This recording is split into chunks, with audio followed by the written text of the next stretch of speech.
नमस्कार, स्वागत है मेरे साथ देश की बात के अंदर पर।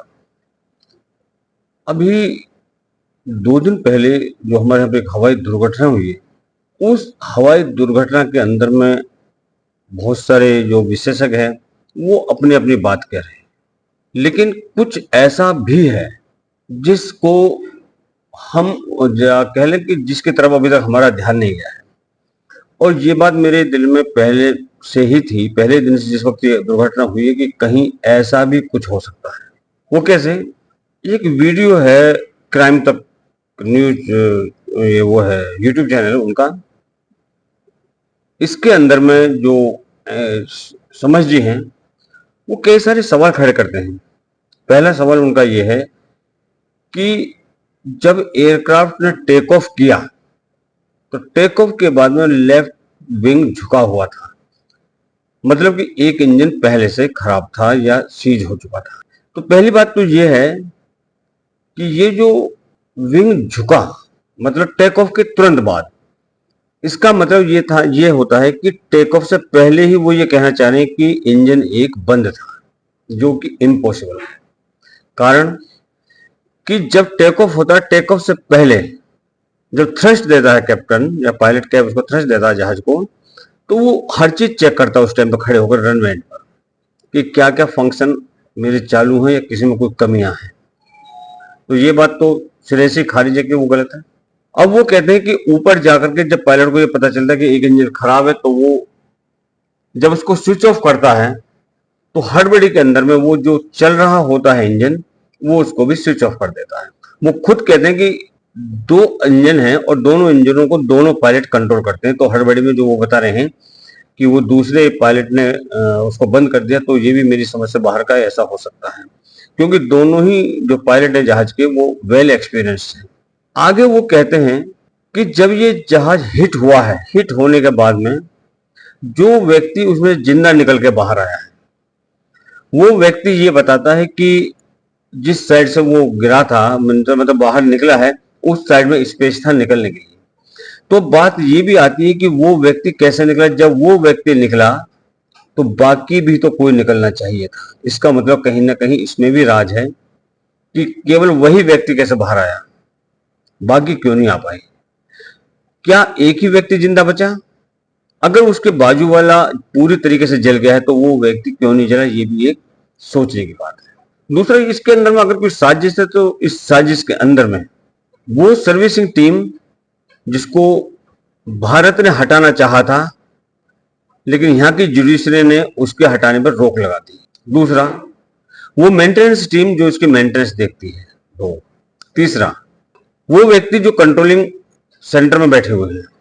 चौथा, वो व्यक्ति जो रनवे पर बर्ड्स वगैरह को वॉच करते हैं या एफओडी वगैरह चेक करते हैं, वो व्यक्ति, या फिर वो व्यक्ति जो जहाज के अंदर ही बैठा हुआ था। इनमें से कोई एक व्यक्ति कंप्लीट इंफॉर्मेशन कहीं दे रहा था। अब ये क्यों? क्योंकि ये भी कहा गया कि जो इस दुनिया के विशेषज्ञ हैं वो ये कहते हैं कि इस जहाज को हैक किया जा सकता है बड़े आराम से। तो उस हैकिंग में इनमें से किसी एक का हाथ जरूर रहा है, जो देखने में आ रहा है। बात खैर ये अनुमान है, बाकी चीजें तो क्लियर होंगी इसके इन्वेस्टिगेशन के बाद में। लेकिन हो सकता कि जो व्यक्ति या जो संस्था या जो समूह इस देश के अंदर में मुकदमों के फैसले बदलवा देते हैं, भारत की सरकार किसी कंपनी को हटाना चाहती है, वो उसको रुकवाने के लिए जुडिशरी तक जाते हैं और उसको रुकवा देते हैं। तो मुझे नहीं लगता कि अगर कुछ इन्वेस्टिगेशन में ऐसा आता जो कि उनके विपरीत हो, वो उसको सामने आने दें। मुझे नहीं लगता कि ऐसा हो। इनका जो प्रभाव है ये बहुत ही ज्यादा है। अब दूसरा, जो भी मैं बताऊं, ये आप पूरा वीडियो देख लीजिए उनका, फिर आगे बात करते हैं। जो ये क्राइम तक यूट्यूब चैनल, इनका पूरा वीडियो देखिए, फिर आगे बढ़ते हैं। 2 वीडियो को बहुत गौर से देख रहे हैं। ये वो 2 वीडियो है जो इस प्लेन क्रैश से ठीक पहले का है, और इसी वीडियो में इस प्लेन क्रैश की सच्चाई यानी कि वजह क्या है जिसकी वजह से ये क्रैश हुआ है, वो छुपा हुआ है। और उन्हीं 2 वीडियो के जरिए आपको बताऊंगा कि इस प्लेन क्रैश की असली वजह क्या है। ये पहला वीडियो है। ये वीडियो अहमदाबाद इंटरनेशनल एयरपोर्ट के रनवे का है, जो एयर ट्रैफिक कंट्रोल करती है सीसीटीवी कैमरे और सबको। तो ये रनवे के सीसीटीवी कैमरे की तस्वीर है। ये पहला वीडियो है जो आप इस वक्त देख रहे हैं। इसमें आप देखेंगे ध्यान से तो रनवे से प्लेन बिल्कुल ठीक ठाक उड़ता है, और उसके बाद टेक ऑफ जहाँ से पॉइंट आता है, यानी कि लिफ्ट पॉइंट जहाँ से प्लेन उठता है, वहाँ पे भी बिल्कुल एक परफेक्ट टेक ऑफ हुआ। और इसके बाद धीरे धीरे प्लेन ऊपर और फिर अचानक नीचे आना शुरू होता है और एक आग का गोला दिखाई देता है। ये तो आप सिंपल सपाट तस्वीर देखिए आपने। अब इसी वीडियो को दोबारा देखिए और मैं इसको सर्किल भी करवा कर आपको दिखाता हूँ। टेक ऑफ किया, टेक ऑफ करने के बाद रनवे से बिल्कुल ठीक टेक ऑफ करता है। अब आप ध्यान से देखेंगे तो जैसे ही टेक ऑफ करता है और लगभग 425 फीट की हाइट पकड़ता है, उससे जस्ट पहले प्लेन के बाएं विंग को देखिए, बाएं हिस्से को, लेफ्ट साइड। ये प्लेन अचानक थोड़ा सा बाईं तरफ झुकता है।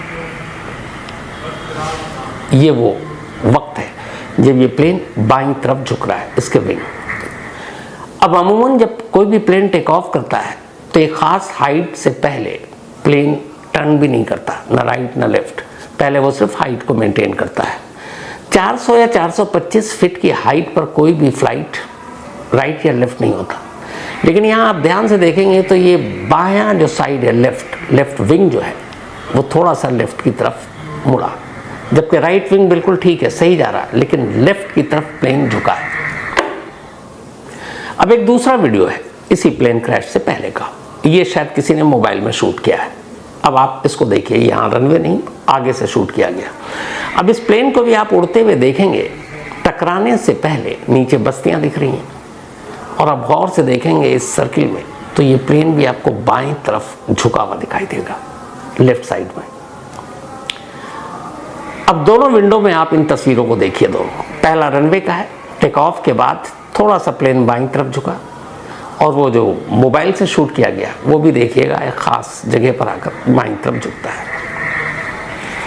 अब इस बाईं तरफ झुकने में ऐसा क्या है इस वीडियो में, जिसको सारे एक्सपर्ट्स, एविएशन के सारे पायलट सब देख रहे हैं? तो इसी में वो राज है इस प्लेन क्रैश के पीछे का। जैसा मैंने बताया कि टेक ऑफ के बाद एक खास हाइट से पहले प्लेन टर्न नहीं लेता, और यहाँ तो इतना नीचे है कि उससे पहले टर्न लेने का सवाल भी नहीं है। लेकिन ये लिफ्ट की तरफ क्यों झुका? पायलट ने टर्न नहीं लिया, तो ये लिफ्ट की तरफ इसलिए झुका क्योंकि इससे साफ पता चलता है कि इस प्लेन का, ये मैं नहीं, एक्सपर्ट्स कह रहे हैं, लेफ्ट इंजन फेल था। जैसे ही प्लेन टेक ऑफ किया, पायलट को पता चला कि लेफ्ट इंजन फेल है, और ये बाईं तरफ इसलिए झुक रहा है क्योंकि बाईं तरफ उस लेफ्ट इंजन से जो थ्रस्ट है, जो पावर है, वो उस तक नहीं पहुंचा। तो जो पावर, जो थ्रस्ट होता है, वो दोनों पंखों को और प्लेन को रफ्तार देता है, आगे पुश करता है, ऊंचाई देता है। लेकिन यहाँ लेफ्ट वाला काम नहीं कर रहा है, इसलिए वो लेफ्ट की तरफ झुक रहा है। राइट बिल्कुल इंजन ठीक है, इसलिए राइट की तरफ कोई झुकाव नहीं है। तो अब लेफ्ट इंजन फेल हो चुका है, और ये तब पता चला जैसे ही टेक ऑफ हुआ।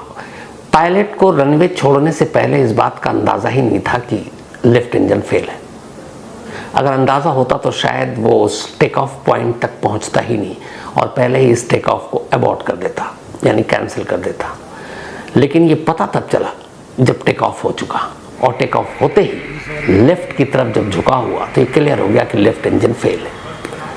लेकिन अब सवाल ये है कि लेफ्ट इंजन अगर फेल है तो भी दूसरा इंजन तो है, और दूसरे इंजन से आप आसानी से जितना टैंक में फ्यूल है आप उतना उड़ सकते हैं, उतना प्रवास भर सकते हैं। अब यहाँ पर एक इंजन फेल है लेफ्ट, और इसलिए लेफ्ट की तरफ झुक रहा है, और यही एक्सपर्ट ने और पायलट ने इस बात को पकड़ा। जो ये वीडियो देखकर आम लोग, शायद हम आप जैसे लोग कहाँ समझ पाएंगे, कि एक्सपर्ट ही बता सकता है। तो अब सिंगल इंजन बचा, सिंगल इंजन से वो पायलट उस प्लेन को वापस हाइट देकर और फिर इमरजेंसी लैंडिंग कर सकता था। तो अब यहाँ सवाल ये है कि एक इंजन फेल होने के बाद कुछ सेकंड के अंदर ही ये प्लेन नीचे क्यों आ गया? यहीं पे इस क्रैश का सच छुपा है। एक्सपर्ट्स की माने तो इस प्लेन के जो आखिरी 2 वीडियो है क्रैश करने से पहले, और जो बाईं तरफ झुका हुआ दिख रहा है, उससे क्लियर है कि प्लेन का बायां इंजन पहले ही फेल था। राइट इंजन काम कर रहा था, लेकिन अचानक राइट इंजन बंद हो गया और प्लेन नीचे आ गया। अब आप कहेंगे तो क्या दोनों इंजन एक साथ फेल हो गए? ऐसा होता नहीं है। दोनों इंजन किसी प्लेन के एक साथ फेल हो जाएं, ये ऐसे ही है जैसे किसी शख्स को अचानक 1 लाख करोड़ की लॉटरी मिल जाए, सदियों में होता होगा। तो यहाँ ऐसा नहीं था कि दोनों इंजन फेल हो गए। और जब राइट की पोजीशनिंग सही है, उसमें कोई झुकाव नहीं है, तो इसका मतलब है राइट इंजन तब भी काम कर रहा था।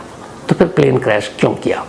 सामने स्क्रीन पे भी आता रहता है कि इंजन फेल हो गया है। तो यहाँ भी टेक ऑफ हुआ, अब वो इंजन फेल है, पायलट को पता चल चुका है, तो पायलट साहब क्या करेंगे? वो फेल हो चुके इंजन का लीवर बंद कर देंगे ताकि वो इंजन बंद हो जाए। लेकिन टेक ऑफ के फौरन बाद इंजन का फेल होना, 425 फीट की सिर्फ हाइट, और इन सारी चीज़ों में सेकंड का खेल। अब ऐसी सूरत में किसी के भी होश उड़ जाएंगे और घबराहट होगी कि उन्होंने राइट इंजन का लीवर ऑफ कर दिया। यानी एक इंजन पहले ही फेल, उसे बंद करना था, उसकी जगह जो इंजन चालू था, जो काम कर रहा था, उसका लीवर खींच दिया गया और वो चालू इंजन बंद हो गया।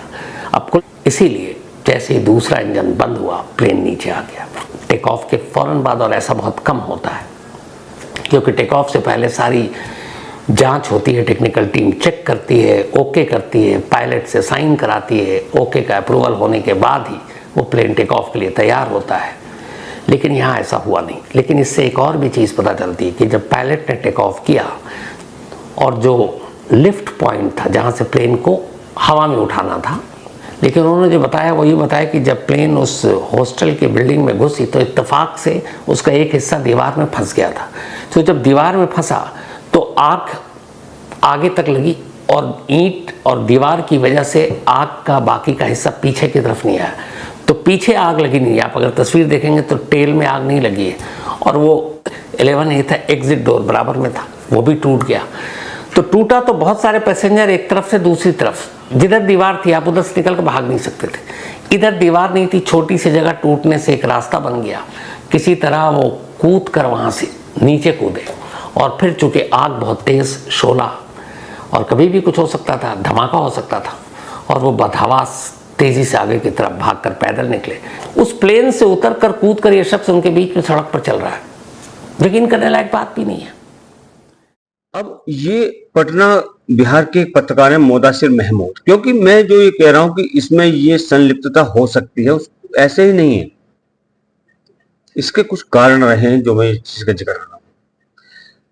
अभी 2 दिन पहले उन्होंने दावा किया था कि 1-2 दिन के अंदर भारत में विमान दुर्घटना जैसी कोई बड़ी दुर्घटना होगी और इसमें एक राजनेता की मौत होगी। ये व्यक्ति एक यूट्यूबर है, पत्रकार है, और ये कोई ज्योतिषी नहीं है, कोई भविष्यवक्ता नहीं है। इस व्यक्ति को कैसे पता चला कि भारत के अंदर में कोई विमान दुर्घटना होगी और उसमें एक राजनेता की मौत होगी?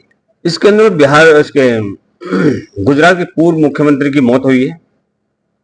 तो ये इसको कैसे पता चला? पहली चीज, इस देश की जो एजेंसियां, मैं उनसे निवेदन करूंगा अगर मेरी बात वहां तक पहुंचती है तो वो ये पता लगाएं कि मुदासिर महमूद आखिर चीज क्या है। और जब इस व्यक्ति की पोस्ट की रिपोर्टिंग शुरू हुई तो इस व्यक्ति ने दावा किया कि ये एक एडिटेड वीडियो है, पोस्ट है एक एडिट की हुई, और फिर इस व्यक्ति ने उसको डिलीट कर दिया। सवाल होता है कि क्यों? ज्यादातर लोग इस टाइप के पोस्ट करते हैं, फिर उसको डिलीट कर देते हैं, फिर कहते हैं कि इसको हैक किया गया था।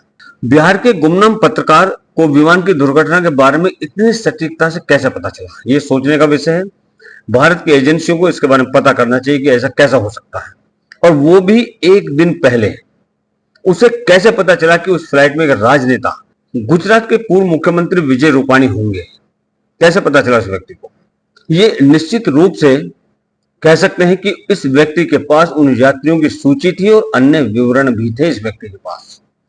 अब ये विवरण वहां तक कैसे पहुंचे, ये भी जांच का विषय होना चाहिए। जो ये एयरलाइन है, इस एयरलाइन के लिए के अंदर भी इनके सूत्र हैं, अन्यथा कोई भी पैसेंजर डिटेल्स इस तरह से किसी आम व्यक्ति के पास नहीं पहुंच सकती, और अगर ये पहुंची है तो इस देश के ऊपर बहुत बड़ा खतरा है।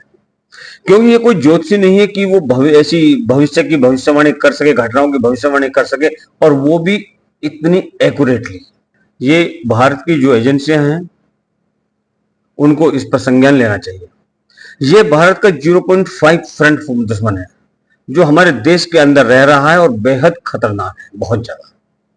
एयरपोर्ट पर स्थानीय ग्राउंड स्टाफ शांतिप्रिय लोगों से भरा हुआ है। जितने भी एयरपोर्ट है हमारे देश के अंदर में, वहां पर यही लोग भरे हुए हैं ज्यादातर। 90% से ज्यादा इनकी जनसंख्या वहां पर है। दुर्घटना निश्चित रूप से पूर्व नियोजित लगती है, और बाकी समय आने दीजिए, देखते क्या होता है। और पटना की पुलिस इसमें हरकत में आ गई है और मामले की गहराई से जांच कर रही है, इसमें कोई शक नहीं है। दूसरा, अब एक चीज और मैं आपको दिखाना चाहता हूं।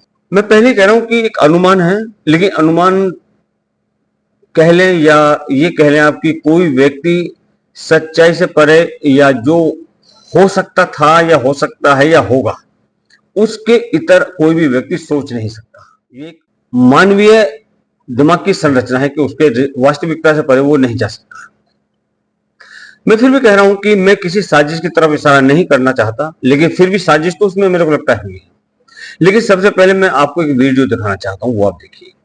ये वीडियो उस समय का है जब वो बोइंग 787 अहमदाबाद एयरपोर्ट से उड़ान भर रहा है, और देखिए कोई इसका वीडियो भी बना रहा है, और यह पूरी तरह से धमाकेदार है। और वीडियो में फर्स्ट ज्यादा जो धमाका होता है तो उसमें रिकॉर्ड होती है। हो सकता है कि ये एक संयोग हो। आमतौर पर लोग ऐसे वीडियो बनाते हैं, जब कोई विमान उड़ान भरता है तो उसको देखते हैं और उसका वीडियो बनाते हैं।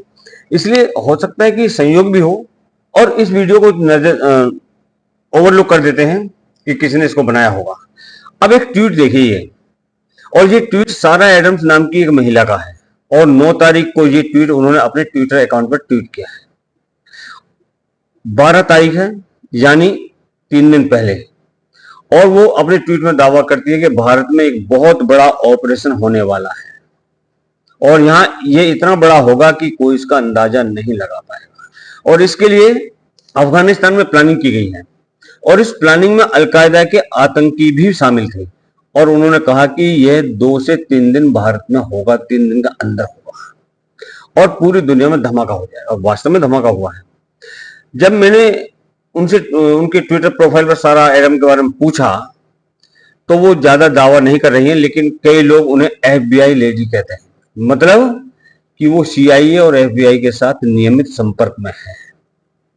उन्होंने साउथ एशिया में CIA के लिए काम किया है, और उनके सूत्र बहुत मजबूत हैं, ऐसा नहीं।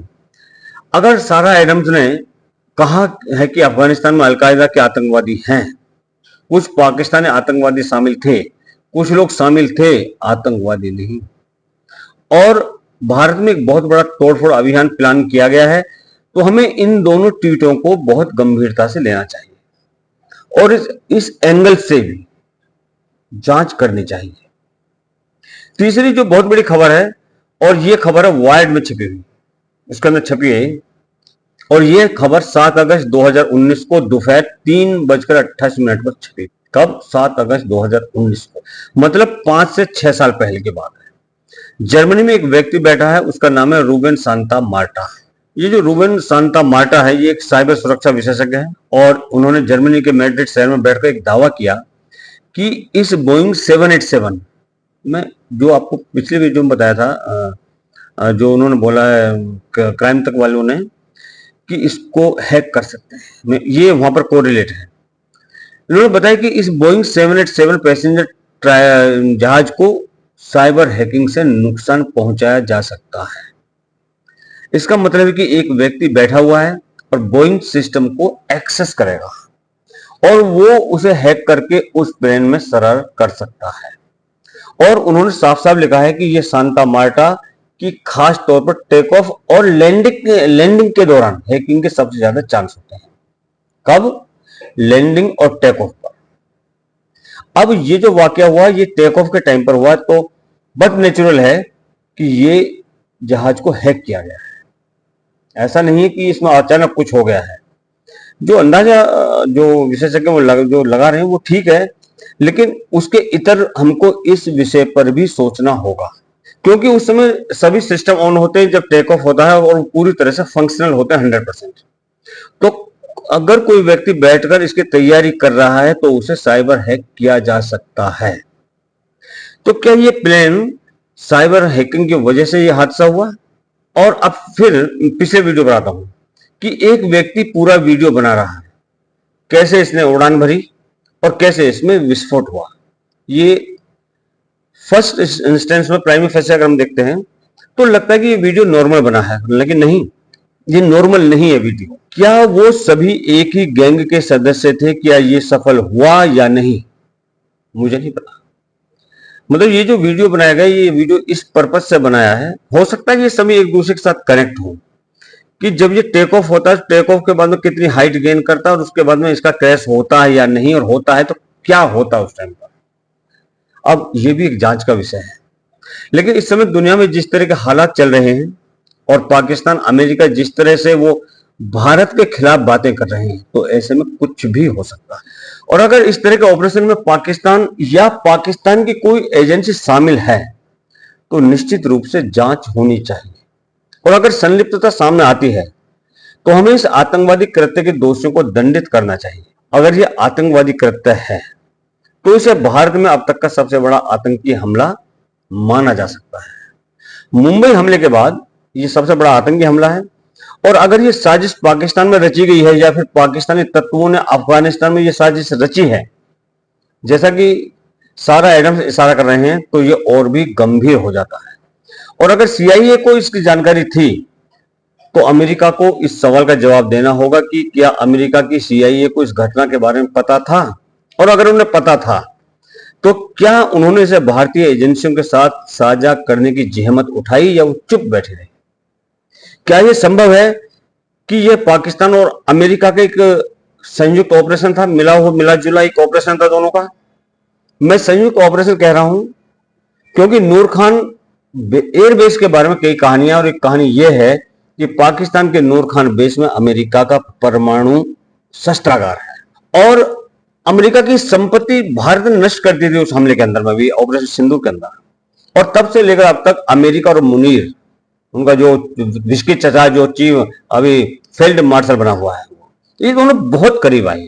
क्या ये प्लान भारत से कोई बदला लेने के लिए बनाया गया था, और इस तरह से हमारे एयर इंडिया के विमान में तोड़फोड़ की गई है? और क्या इसमें ये भी जोड़ सकते हैं कि क्या खालिस्तानी आतंकी पुन्नों का नेटवर्क इस्तेमाल हुआ, या पाकिस्तान के आतंकी नेटवर्क का इस्तेमाल किया गया था इसके अंदर? क्या वाकई ये विमान साइबर हैकिंग में क्रैश हुआ था? क्योंकि कई लोग इस तरह के सवाल उठा रहे हैं कि टेक ऑफ के समय डायना फ्लैट फ्लैप अगर ऊपर नहीं था तो नीचे था, और अगर नीचे नहीं था तो ऊपर था। मैं उसकी डिटेल में नहीं जा रहा हूं, लेकिन क्या साइबर हैकिंग से ऐसा करना संभव है? क्या यह संभव है? क्या कई सवाल हैं। अभी घटना हुई है, लोग लाशों को गिन रहे हैं, लोग रो रहे हैं, लोग अपनों के लिए सरकार से गुहार लगा रहे हैं, लेकिन ऐसे समय में इन सवालों के जवाब ढूंढना अत्यंत आवश्यक है। और अगर ये CIA और पाकिस्तान का संयुक्त ऑपरेशन है, अगर इस घटना की संभावना है, तो याद रखें कि दक्षिण एशिया की राजनीति हमेशा के लिए, पूरे दक्षिण एशिया की राजनीति हमेशा के लिए बदलने जा रही है। और इसमें कहीं ना कहीं अंततः आप देखिएगा कि ये गतिविधियां जुड़ी हुई होंगी, क्योंकि इससे पहले भी कई सारे एयर क्रैश हुए हैं, किसी का भी इतना क्लियर वीडियो नहीं लिया गया जितना इसका लिया गया है। जय हिंद, जय भारत, जय श्री राम।